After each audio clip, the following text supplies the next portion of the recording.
presented by Maithili गौरव। कहाँ गेलो हे फुलसन के माई? अरे कहाँ रहो भोरे से तू? तोरे काम लगे लिया। ऐसन कौन काम रहे? अरे सुनबो तब ने। डीजे विकास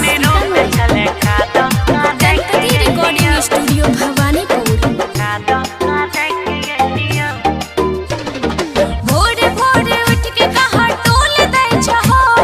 बोलला पे उलट किए होल दै छहो। अरे पूरा बात सुनत महारानी जी। हट तोड़ी के बोला काम धाम छोड़ कहाँ टोल दै छहो? बोलला पे उलट किए होल दै छहो। माटी आइर के मौगी चढ़ाई के अइलियो। अच्छा? माटी आइर के मौगी चढ़ाई के अइलियो। धान रोपे चले कादा करे के अइलियो। धान रोपे चले कादा करे के अइलियो।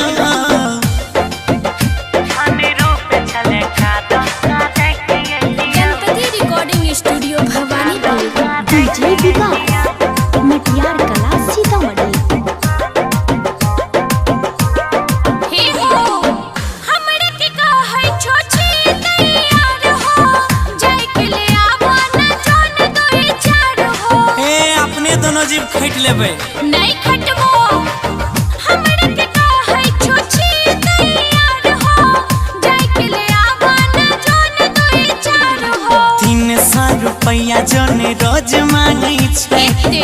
ऊपर से दाल भात के भोज मांगै छै। पैसा रहै जे आय? पैसा रहै टिकटर वाला के देख के अइलियो। पैसा रहै टिकटर वाला के देख के अइलियो। धान रोपे चले कादा करे के अइलियो। धान रोपे चले कादा करे के अइलियो। धान रोपे चले कादा मिक्स बाय अजय स्टार।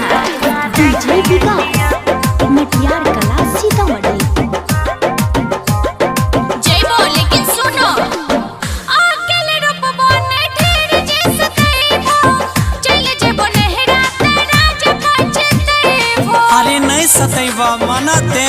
पक्का ना अकेले रोपबो ने ढेर जे सतैबो। चल जेबो नहरा तेरा जे पछतैबो। खाना खैबी तीनों टाइम जे भात मांगै छी। कहीं एक मौगी दिनों रात मांगै छी। राइटर रंजीत अजय गौरव से पीछा छोड़े के अइलियो। कुंदन गौरव से पीछा छोड़े के अइलियो। चले मोना हम कादा करे के अइलियो। धान रोपे चले कादा करे के अइलियो। चलो चलो जल्दी चलो। Ganpati recording studio Bhawanipur.